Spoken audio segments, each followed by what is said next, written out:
Hey, good evening. I'm James Sceniak. I'm your Libertarian candidate for the U.S. Senate. And tonight we're going to have another live town hall. These town halls are designed where you can ask any question on the federal level for the Senate seat. And I will do my best to answer those as they come in. But we're also going to have a lot of fun tonight. We're going to talk football, fantasy. We're going to talk some general things that are going on across the state. As always, welcome Chris Croft, who helps produce it and ask me all the questions that come in. Thanks, Chris, for being here tonight. How are you doing? Doing pretty good. Been a long week at work, and I know it's only Wednesday, but you know how that is. Yeah, the campaign trail has definitely made my weeks feel a lot longer, and Wednesdays now no longer feel like midweek because my week never really stops. Um, Just but I did go on. Oh, I was just saying you're just constantly on the move, going somewhere. I am. I did manage to take a short break last night and celebrate my birthday, even though it was a week after my actual birthday. But it was a great time with family and just be able to relax a little bit. But definitely trying to get around the state, and it definitely occupies most evenings. Also, part of why we took off last Wednesday, so I could refresh a little bit to keep going across the state. So, Absolutely. Chris, how's your fantasy teams doing? One of them not so hot, one of them very hot. I'm 0-3 in one and 3-0 in the other. Okay. So it's I'm just waiting. Kind of the first 3 weeks I consider warm up. So yeah, that's fair. Kind of letting everyone warm up, and then hopefully it turns around. I mean, I did win last year with a losing record, so I mean, there you go. Make the right trades. I am weirdly, I'm 1-1-1 in one league, so I actually had a tie. I've never had a tie in fantasy before. Did they not have like the bench points to? No, break the tie? it's Danny's league, and we didn't have. It's just straight points, so there's no like 0.8 or 0.7. And I think we But both usually it usually looks down to your bench scores to break the tie. I don't know. In this league, I've never seen it before, but in this league, I actually got a tie. So I'm 1-1-1 in that league.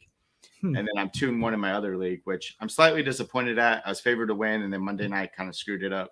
So still 2-1, I'll take it. Not doing too bad. Still a winning record. I mean, you can't beat that. No. So you can't. And what about the Colts? The Colts beating Kansas City. That was quite a surprise. Yes, I know. I do a lot of sports betting, so that was one line that I actively avoided because it had trap game written all over it. And sure enough, that's how it turned out. So I was definitely shocked. I was telling my wife that I was like, it's going to be funny. Kansas City's going to roll in here all hot and they're going to get whooped on by the Colts, and it's going to be funny. So, in your opinion, I did manage to watch that game. I didn't get to watch a whole lot, but I watched most of that game. And in your opinion, did Colts win it or did Kansas City lose it? I mean, I think it was probably a little bit of both. I think Kansas City did come into it a lot with the, we're playing a downtrodden team. Maybe they're not playing 100%. They're like, oh, we got this. We're good. Maybe not in the forefront of their mind, but in the back of their mind, maybe you're thinking that. But I know the Colts, I was talking to my cousin who does a lot with the Colts, and he said that, they were very eager to kind of get things ramped up, get things going. And the Colts have always been a better home team, at least in recent times. They've played way better at home than they do on the road. So I'm thinking that also had part of it. Well, maybe I'm wrong, but I feel like as a Colts fan, they always play better against good teams, and then they almost match who they're playing, right? So right, and I think that's a little bit of what happened is they rose up, and Kansas City just I don't think they were prepared for it, or I don't know what was going on. I know there was arguments between coaches and players, and I'm sure a lot of people ran laps that day, but. And then the big hit in Miami, what happened there, Chris? Because I missed that game. Yeah, so there's a big controversy going on with Tua, the quarterback. He took a pretty nasty late hit in the second quarter against the Bills, and he kind of whiplashed his head onto the turf, and he got up and was like, clearly he was stumbling. I mean, you'd have thought he was about 3 sheets to the wind. And they pulled him out, took him to the locker room, and he showed up in the second half. And there's a lot of people saying that he should not have been there. He probably didn't have a concussion protocol met. I mean, just from what you're saying, I know Oh, the NFL has increased their standards on safety, and yeah, quarterback and position is one of those. So that's they're interesting. they're looking very, very closely at whether concussion protocol was followed, because it sure doesn't seem like it was. Well, I mean, I think health of players is always a concern. I mean, we look at Luck, for example, and that's essentially. I mean, he said my body can't do this anymore. Um, but yeah, so that's really interesting when you look at that health protocols, and if we're gonna have any safety regulations, we have to make sure everybody's abiding by them. In my opinion, but Yeah, it'll be interesting to see if he shows up tomorrow night against the Bengals. so campaign related, love football chat, and then just some exciting things going on in the campaign as well. I went up to Kosciuszko County last weekend, and it was announced that as a Libertarian Party, we've hit over 3,000 doors in the state of Indiana. So thank you for everybody who's doing the grassroots. Absolutely killing it when it comes to campaigning and getting the grassroots movement going, making sure we hit all the doors. So I'm excited to see the results, and we will see a lot of results. Thank you, Kosciuszko, this last weekend. And then we're actually doing the same thing, door knocking in Johnson County this weekend. So if you have any interest in learning how to door knock, grassroots movements, come on out to Johnson County. I'll be there for that one, and we're absolutely excited to get that rolling. So We have had a couple comments come in. We've got Chuck with time for a change. Vote out the Duke of Spindingburg. You've got my vote. sounds like a Rob Kindle line. Rob Kindle has basically officially called Todd Young the Duke of Spindingburg, and the reality is he is spending more than Elizabeth Warren. He's spending more than Bernie Sanders, and the reality is it's not representing Hoosier wallets. We've campaigned on this all along. Facts haven't changed, and I was just reading an article today where he called the student debt, something about the student debt and the spending there. But when I looked at it, it actually wasn't even that much more than his CHIP Act. So it's just a matter of how he wants to spend the money. He doesn't want a reduction in spending. He just wants to spend it with cronyism and corporate welfare. So that's really What would be interesting. nice is he should take some of those spending bills and pay Hoosiers with it. I mean, you toss out a couple $1 trillion, I think a lot of people would be feeling a lot better. I don't think Well, it's I going to mean, help with inflation, but that's to go with tax reduction, though, right? I mean, ultimately, when we reduce taxes, we're giving Hoosiers back their money, and that's one of the goals as running for Senate is to make sure we really have accountable spending, so we can reduce taxes, so we can get whatever amount that looks like back into Hoosiers' wallets, because you deserve more of your money. Taxes are being wasted and not accounted for, so let's get more of your money back in your wallet. absolutely. So we've got another one from Cassie. Have you had a chance to read up on the Electoral Count Act of 1887? They are updating it. I have not, and I love how Cassie does her research. So that is something that I will look into and make sure I research it. But Cassie's very well informed, so thanks for bringing that to my attention, and I'll make sure I look it up. Looks like Ted Cruz was the only one on the committee to vote no. And I'd have to look at that vote specifically because that's interesting that he voted no. But Cassie is bipartisan. I'm assuming more than Democrats just voted on it. I don't know. I'll have to look that up. We'll add it to the research list. We do have another one. When do you think the Inflation Reduction Act is actually going to reduce inflation? I'm not sure it actually is. I love the fancy names they give bills in Washington because all it does is make you feel better about what they're passing. And the reality is it's just another deficit spending. And when we're spending all this money that we don't have it's just going to rack up inflation and keep going. So we look at how the what is going to reduce inflation is the Fed reducing printing, and we'll look at because they have started to look at the Federal Reserve specifically, um, and those numbers, and we'll see how well it correlates to inflation and what Hoosiers see. But the more we can reduce the spending is really the only way to bring down that inflation rate. Yeah, I'm hoping that eventually that happens because this is not fun. But we have another one. Questions are really rolling in today. What is your thoughts on legalization of weed? Yeah, so cannabis is a important issue to libertarians, and I believe that prohibition never really worked with alcohol, and it's not working with cannabis right now. More Americans can get cannabis legally than not. Indiana's behind. I believe on the federal level, we can do one of two things. We can one either pass something similar to the MORE Act, which the House dropped, or sorry, Congress passed, the Senate dropped it, and then or we could just deschedule it, and that's more of an administrative way to do that. But there's a lot of reasons to do this, and it's not just about being able to pass cannabis, but the when you really look at the economic impact, when we look at the criminal justice reform impact, and what this specific issue does for minority communities, and how minority communities are often broken up, again through the criminal justice system. There's a lot of reasons that we should deschedule it, and from a mental health perspective, I also like to address it because I feel like any addiction, and we can get into some of the other drugs, but any addiction uh, ultimately isn't going to get helped with a criminal justice.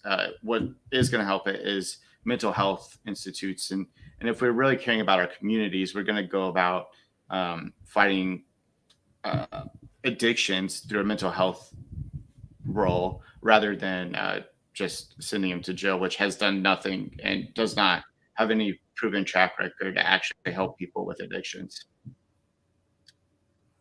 So hopefully that answers your question. Um, it is in general, I promote it within a lot of my policies, especially when it concerns the criminal justice reform. And then additionally to the medical freedom, I do believe there's a lot of medical benefits.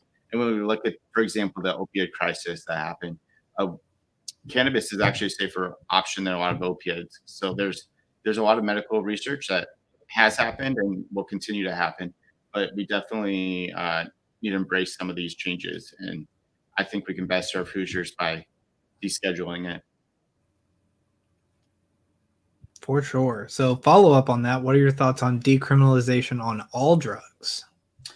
So this one is a little bit different, and I still look at the addiction part. I believe most addictions are, when we look at it, we have to do that through a mental health perspective, and all drugs includes so many different ways and topics, right? I mean, we have anything from caffeine to cocaine to all those are technically considered drugs. So when we talk about decriminalizing all drugs, I do believe the best way to get people help is through mental health parts. The one part that I really look at is when people say, well, we should criminalize certain parts of it. The only time I feel like there's a criminal penalty within this is if you're purposely selling a drug that's going to hurt somebody specifically. So, an example might be lacing something with fentanyl and not telling that consumer that fentanyl is in there. And so there are areas where drugs become dangerous and harm does happen. And in those cases, um, we really have to look at the criminal penalties for that specifically. But as far as what people consume in their own bodies and the prohibition with that, that part I believe should be decriminalized. Yeah, and it looks like Cassie kind of beat me to my point here of, the black market cause, or I'm sorry, criminalization of anything just causes a black market, and black market usually leads to more harm. Well, and this is a good point, Cassie, because I brought up fentanyl specifically, but when we look at the black market, a lot of drugs get laced with things that are either unknown to the consumer or cut differently. And there's a lot of parts of the black market that's just not safe. But when we look at how weed specifically, when that market opened up and there was the free business aspect to it, It actually was very clean. You go into any of those areas, like in Colorado or Michigan, very clean stores. Very, you know exactly what you're consuming because it's labeled correctly, and there's consequences if they're not labeled correctly. So when you, especially with the weed, when you look at, or cannabis, when you look at this issue, um, it's a lot safer than the black market, and the black market definitely is an issue with when we talk about consuming different types of drugs and how that works. So, funny side story, since we're talking about cannabis, I was talking with one of my coworkers that she goes up to Michigan every once in a while. And, when you're there, I think you can buy like, I don't remember what the exact amount is, but I know when you think about it, it sounds like it's a really small amount. Well, she went in and she was picking stuff out, and she's like, I just want to make sure that I'm not going to I don't want to hit the limit. And she said she had like $200 worth of stuff. And they were like, you're not even close to the limit of what you're allowed to get. And she was like, are you serious? And she had like a giant bag full of stuff, of edibles, cannabis, all of it, and was like, how am I not near the limit? And they told her that the black market has actually, it inflates how much you're actually purchasing. And I could be telling the story completely wrong, but that's how I remember it. Well, I mean, there's several things there, and actually, even where cannabis is legal, black markets sometimes still succeed because of taxation and how much government wants to tax it. So that is part of the black market that still exists within states that legalized it. But the other part that is really important to know is right now it is uh, more Americans can get it legally. So the issue is when we're talking about states and crossing states, um, on the federal level, we really got to get on the same page because the reality is if we can go just simply cross the state border, there's no protections anyway, and we can look at what we call protection or not. But the reality is the prohibition's not working. And so then when we look at, I was going to mention something else along the same lines, but I just lost my train of thought. So, Well, and I'll go ahead and jump in while you try and get back on the tracks. Look how long it took Indiana to allow us to sell alcohol on Sundays. And I mean, it took way too long for something as simple as just being able to buy alcohol on Sundays. so that was the other thing I was going to mention, the federal banking system and how the banks work. And actually, if I'm a bank and I'm transporting the cannabis industry, so yeah, I'm transferring it from Michigan to Illinois, Indiana can actually confiscate it on a federal level because it's technically not legal on a federal level. And so this has actually been happening several different states. But the reality is this is why we need the change on the federal level, is because even within the banking industry, uh, our current system is actually robbing these industries. So we need things like the MORE Act or decriminalize cannabis for also um, the money aspect and that banking part. So that's another important part of that whole legislation. It's just crazy all the stuff that goes into this for something that we're wasting money on. But, if our senators have anything to do about it, they don't mind wasting money. And if people have really concerns about what they're intaking as far as addictions, I feel there's much better ways to utilize money and help individuals who really are struggling with addictions. So when we're talking about that, I always bring it back to that. There are ways to get help. Um, and the fact that we jail more than any other nation by populace, and when we look at that statistic, we're not really living in a free nation that offers help for addictions. We're living in a society that really, I mean, it hurts minority communities first. I always look at that first because those are the families that really get separated, and they're the ones that can't afford lawyers, and so they're just in and out of the system. And I bring that up because even when we look at like college campuses, rarely do they ever get rated for cannabis or drugs, and Right. it's usually targeted in minority communities where they want to I mean, rule with an iron fist. That's the reality of it. Right. Well, and they make money for every day somebody's in the prison system, so they're feeding the beast at that point. Right. And honestly, it doesn't help taxpayers at all. So Right. At the end of the day, it really is hurting everyone one way or another. I see one comment here where they compare fast food and the harm that, such as energy drinks. Um, and that's the thing is, I don't think it's the government's role to regulate your energy drinks. I don't think it's the government's role to regulate your fast food intake. But we're beginning to see, and this is realistic. It's not theory. It's not scare tactic. But when we look at how the government wants to regulate the things that you consume, I really look at menthol cigarettes and the pushback for that.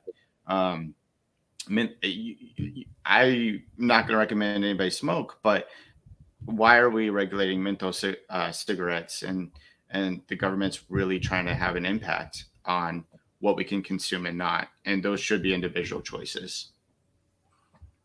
Right. And just like going to the fast food thing, is it healthy to eat at McDonald's 3 times a day, every day a week? Probably not. You're No, probably going to and have a lot of problems, but that's your choice to make. I would never recommend anybody do that. But again, that's your freedom of living in America, where you can have that choice.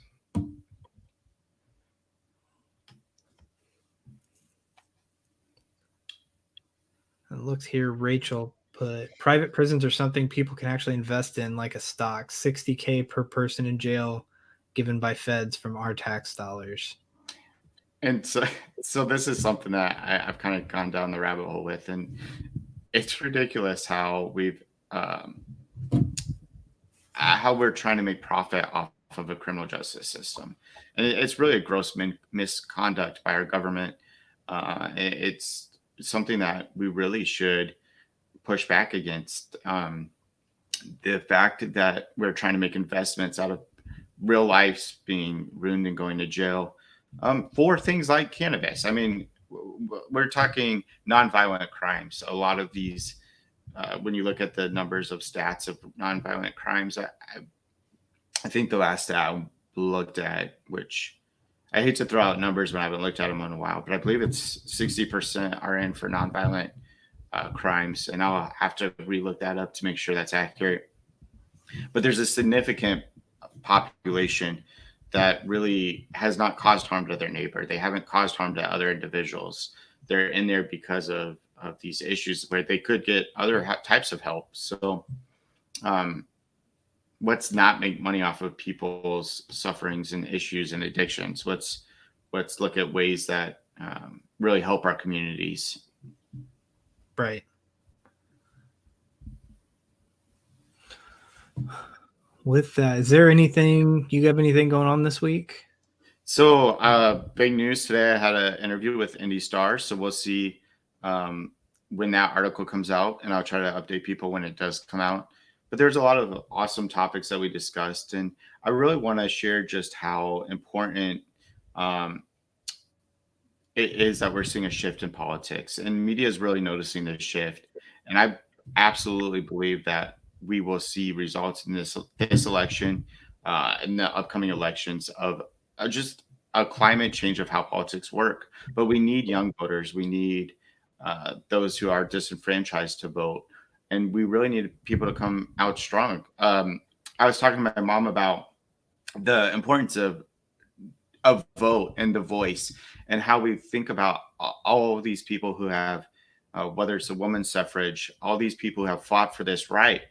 And right now, it's not even being utilized by the majority of our population. And these things are something that's so important, and we need to stress that. I read a high school paper yesterday, and they highlighted the candidates in 3 different races, and um, they stress the importance to young voters, so 18-year-olds.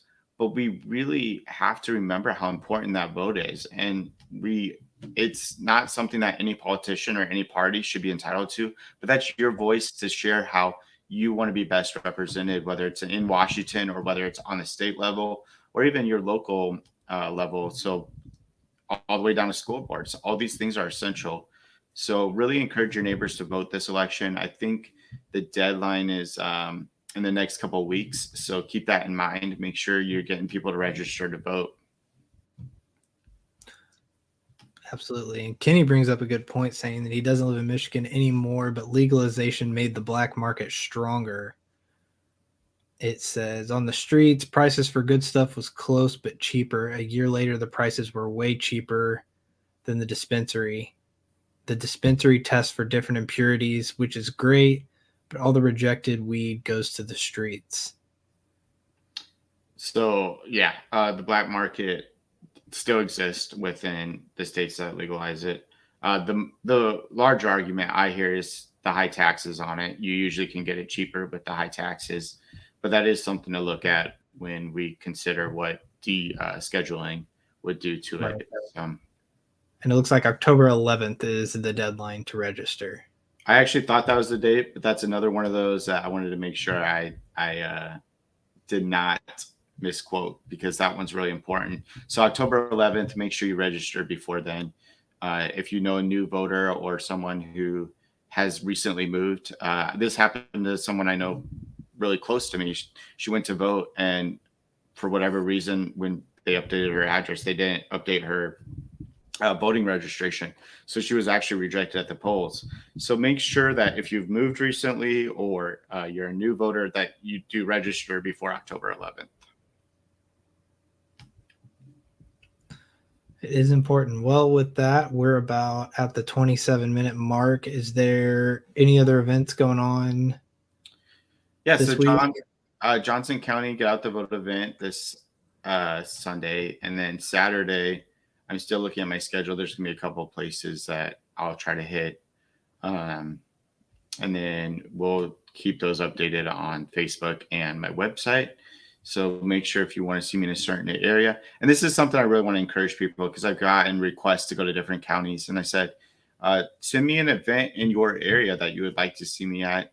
We'll see what we can do with my calendar, and that's really important. So, oh, and Cassie brings up one more point. This is something I looked into this year. Felons can vote in Indiana. The only way that you cannot vote is if you're currently incarcerated. So if you are previously incarcerated but you're currently not in jail, you are allowed to vote. So thanks for bringing that up, Cassie, as well, because that's something that's not well known. I've had many people say, well, they're a felon or I'm a felon and I can't vote, but it's actually misconstrued. So definitely check that out and make sure you register. Again, thank you for listening in today. We really are working hard to bring you a fresh approach to Washington. We have real policies, real solutions. I made sure that when we look at these things with my team, that we're not just complaining about the issues that are happening in Washington, but that we have real results and real things that are going to affect you.